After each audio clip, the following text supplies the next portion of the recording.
আসসালামু আলাইকুম ভিউয়ার্স, আমি সুমাইয়া হাসান। আপনাদের সবাইকে স্বাগত জানাচ্ছি নতুন আরেকটি দিনের আরেকটি ব্লগ দেখার জন্য। আশা করছি যে যেখান থেকে আমার আজকের ভিডিওটি দেখছেন সবাই আল্লাহর রহমতে ভালো আছেন, সুস্থ আছেন। আমরাও আলহামদুলিল্লাহ আল্লাহর রহমতে বেশ ভালো আছি।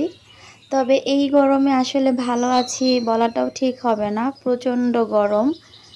আর আপনারা সবাই এই গরমে কেমন আছেন অবশ্যই কমেন্ট করে জানাবেন। আমাদের এই বাসাতে সেরকমভাবে গরমটা বোঝা যায় না, কারণ অনেক বেশি বাতাস থাকে আর আবহাওয়াটাও বেশ ঠান্ডাই থাকে। এই কারণে অনেক বেশি গরম হওয়া সত্ত্বেও আমরা কিন্তু আলহামদুলিল্লাহ বেশ ভালোই আছি। তবে কারেন্ট যখন চলে যায় আর বাইরে যখন বাতাস থাকে না, তখন কিন্তু অনেক বেশি গরম অনুভব হয়। তো যাই হোক, এই গরমে আসলে চুপচাপ বসে থাকলেও তো হবে না, সংসারের কাজকর্ম তো কিছু না কিছু করতেই হবে। আর গরম হোক আর যাই হোক না কেন, আমাদের খাওয়া দাওয়া তো আর বন্ধ থাকে না, রান্না বান্না করতেই হয়, খেতেই হয়। তো কি আর করার, সকাল থেকেই ভিডিওটা শুরু করেছি। তো সকালে দেখেছেন আমার স্ন্যাক প্ল্যান্টে অনেকগুলো চারা বের হয়েছে। আসলে এই গাছে যখন চারা বের হয় তখন আমার ভীষণ ভালো লাগে। বেলকনিতে গাছগুলো একটু দেখে এখানে আমি রান্নাঘরটা একটু পরিষ্কার করে নিচ্ছি। রান্নাঘরের এই টাইলসটা বেশ একটু ময়লা হয়ে গিয়েছিল, তো শুরুতেই আগে এটা পরিষ্কার করে নিচ্ছি, কারণ রান্না বান্না করতে হবে। আর রান্না করার আগে যদি রান্নাঘরটা একদম পরিপাটি থাকে তাহলে কিন্তু রান্না করতে বেশ ভালো লাগে। এই কর্নারটাতে আমি যে গাছগুলো রেখেছিলাম এগুলো বেশ অনেক দিন হয়েছে ধোয়া হয় না। তো আজকে আমি গাছগুলো একটু ধুয়ে দিব, সেই সাথে পানিটাও পরিবর্তন করে দিব। বর্তমানে আমাদের দেশে এত পরিমাণে গরম পড়েছে যে এই গরমে মাছ মাংস বা একটু রিচ খাবারগুলো আমাদের একদমই খেতে ইচ্ছা করে না। আর এই ধরনের খাবারগুলো গরমে আসলে খাওয়াও উচিত না। গরমে যত সিম্পল খাওয়া যায় বা যত কম খাওয়া দাওয়া করা যায় আমার মনে হয় ততই ভালো লাগে। অনেক বেশি পরিমাণে খেয়ে ফেললে বা একটু রিচ ফুড খেয়ে ফেললে দেখা যায় গরমের মাত্রাটা আরও বেড়ে যায়। সেই সাথে প্রচুর পরিমাণে পানি এবং পানি জাতীয় খাবারগুলো গরমে একটু বেশি খাওয়া প্রয়োজন। তো সব আপুদেরকে বলবো অবশ্যই আপনারা এই গরমে প্রচণ্ড পরিমাণে পানি খাওয়ার চেষ্টা করবেন, সেই সাথে বিভিন্ন ধরনের শরবত খাওয়ার চেষ্টা করবেন। এতে করে শরীর বেশ ভালো থাকে আর অনেকটা ফ্রেশনেস কাজ করে। বিশেষ করে লেবুর শরবতটা তো এই গরমে অনেক বেশি স্বস্তি এনে দেয়। তো এখানে আমাদের সাথে সাথে পিকুরও কিন্তু গরমে অনেক বেশি খারাপ অবস্থা। ওদের আসলে একটু বেশি গরম অনুভব হয়, বিশেষ করে পিকুর একটু বেশি গরম, যেহেতু ও মিক্স ব্রিডের একটা বাচ্চা। দেশি বিড়ালদের কতটা গরম লাগে আমি জানি না, তবে ওর অনেক বেশি গরম। এই কারণে আমি একটু ভেজা কাপড় দিয়ে ওর শরীরটা মুছে দিচ্ছি। ওকে হচ্ছে গোসল করাবো, তো আজকে আর গোসল করাচ্ছি না, আজকে জাস্ট আমি ভেজা কাপড় দিয়ে মুছে দিচ্ছি।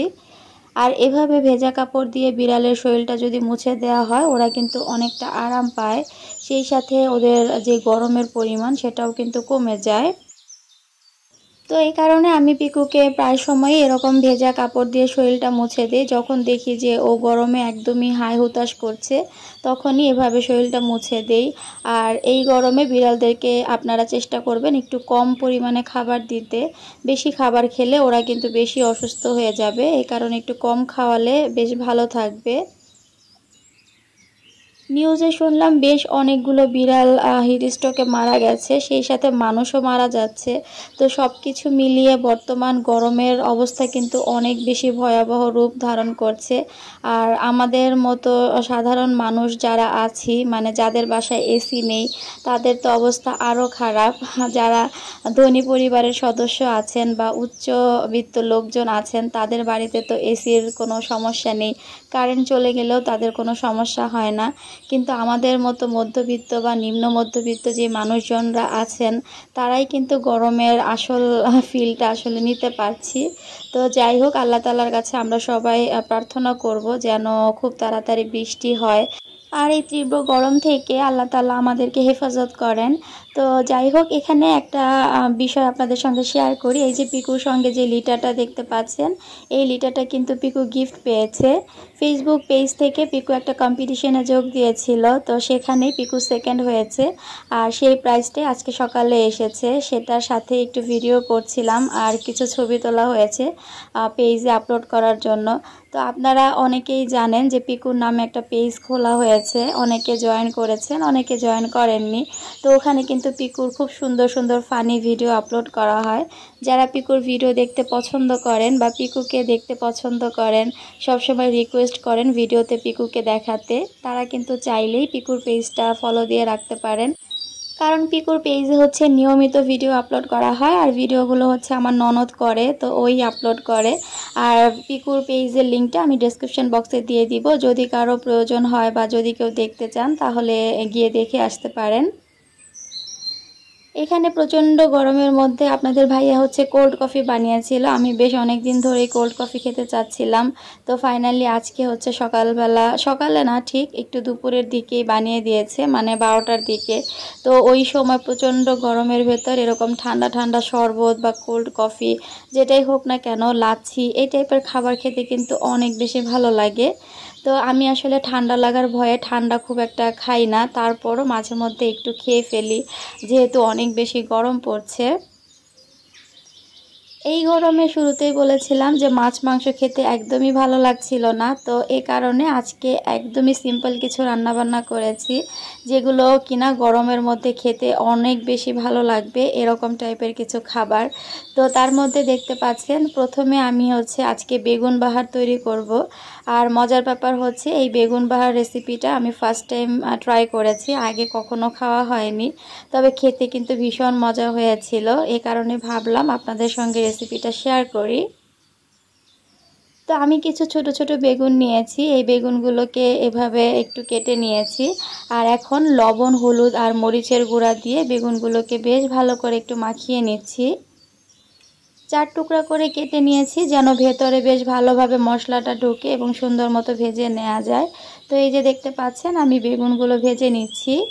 আর এখানে আমি 4টা বেগুন এরকম করে কেটেছিলাম, আর এমনিতে আরও কিছু বেগুন ভাজা আছে যেগুলো ভাতের সাথে খাওয়ার জন্য ভাজা হয়েছিল। তো সেই বেগুনগুলো আমি এটার সাথে অ্যাড করব, তাই এখানে আমি অল্প করেই ভেজে নিচ্ছি। আজকে আমি যে রান্নাগুলো করেছি সবগুলোই খুবই সিম্পল রান্না ছিল, তবে খুব সিম্পল হলেও এই টাইপের খাবার দিয়ে কিন্তু পেট ভরে ভাত খেয়ে নেওয়া যায়। মানে মাছ মাংসের থেকেও আমার কাছে মনে হয় এই ধরনের খাবার দিয়ে বেশ পেট ভরে ভাত খাওয়া যায়, মানে তৃপ্তি সহকারে খাওয়া যায়। আর এই গরমে তো এই টাইপের খাবারগুলো আমার কাছে বেশ ভালোই লেগেছে। আপনারা চাইলে কিন্তু এই গরমে এই ধরনের খাবারগুলো ট্রাই করে দেখতে পারেন, খেতে কিন্তু বেশ ভালোই লাগবে। তো বেগুনগুলো ভেজে আমি ওই তেলের মধ্যেই এখানে পেঁয়াজ কুচি দিয়েছিলাম, আর পেঁয়াজটা একটু ব্রাউন কালার করে ভেজে এখানে দিয়ে দিচ্ছি কিছুটা পেঁয়াজ বাটা, সেই সাথে সামান্য একটু আদা রসুন বাটাও অ্যাড করেছি, আর দিচ্ছি টমেটো বাটা। তো টমেটোটা আমি ব্লেন্ডারে একটু ব্লেন্ড করে নিয়েছি, আপনারা চাইলে আস্ত দিতে পারেন, মানে ছোট ছোট টুকরা করেও দিতে পারেন। তো আমি একটু সহজে যাতে হয়ে যায় এই কারণে ব্লেন্ডারে ব্লেন্ড করে দিয়েছি। সেই সাথে দিয়ে দিচ্ছি পরিমাণ মতো লবণ, হলুদের গুঁড়া, মরিচের গুঁড়া, ধনিয়ার গুঁড়া। মোটামুটি মাংস রান্নার জন্য যে মশলাগুলো আমরা ব্যবহার করে থাকি তার প্রত্যেকটা মশলাই আমি এখানে অ্যাড করেছি। সবগুলো মশলা দিয়ে বেশ ভালো করে একটু কষিয়ে নিব। আর এই রান্নাতে কিন্তু যত বেশি ভালো করে মশলাটা কষানো হবে, রান্নাটা খেতে কিন্তু তত বেশি মজার হবে। যে কোনো রান্না একটু কষিয়ে রান্না করতে আমার বেশ ভালো লাগে, মনে হয় যেন টেস্টটা বেশ ভালো আসে। তো এই যে দেখতে পাচ্ছেন সব মশলা আমি একটু ভালো করে কষিয়ে এখন হচ্ছে এটাতে টক দই দিয়ে দিচ্ছি। এই টক দইটা কিন্তু বেগুন বাহারে দিলে বেশ ভালো একটা টেস্ট আসে, চাইলে টক দই বাদেও করা যায়, তবে আমার কাছে মনে হলো টক দইটা দিলে বেশ ভালো লাগবে। তো আমি খুব বেশি পরিমাণে দেইনি, অল্প একটু টক দই দিয়েছি। আর এই যে দেখতে পাচ্ছেন মশলাটা আমি অনেকটা সময় নিয়ে কষিয়ে নিয়েছি, আর এখন হচ্ছে পরিমাণ মতো পানি দিয়ে দিচ্ছি। এই রান্নাটা কিন্তু ঝোল থাকবে না, একদমই মাখো মাখো টাইপের, মানে একটু ভুনা টাইপের হবে। এ কারণে আমি ঝোলের পরিমাণ খুবই কম দিয়েছি। আর ঝোলের পানিটা দিয়ে এখন ভাজা যে বেগুনগুলো আমি রেখেছিলাম সেগুলো একে একে দিয়ে দিচ্ছি।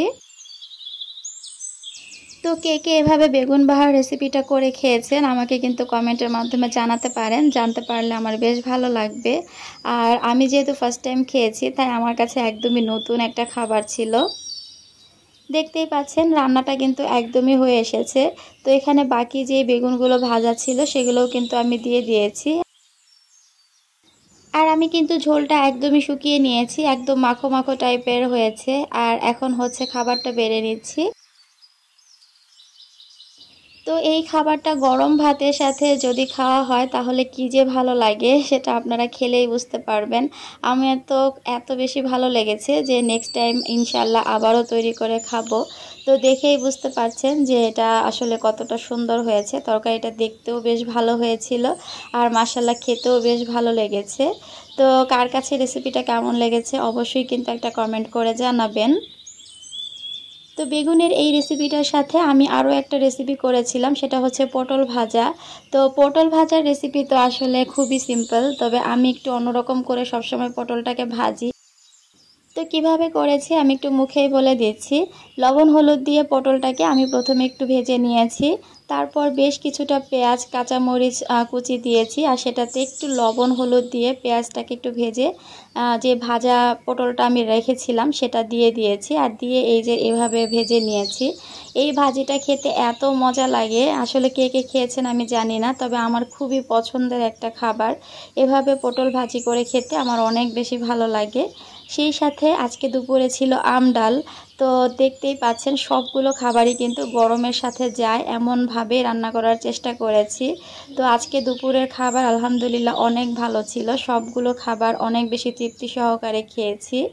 এই গরমে মাছ মাংসের পরিবর্তে আপনারা চাইলে এরকম সিম্পল খাবারগুলো খেয়ে দেখতে পারেন, বেশ ভালো লাগবে এবং অনেকটা স্বস্তি পাবেন। তো আজ এখানেই বিদায় নিচ্ছি, সবাই ভালো থাকবেন, সুস্থ থাকবেন, আল্লাহ হাফেজ।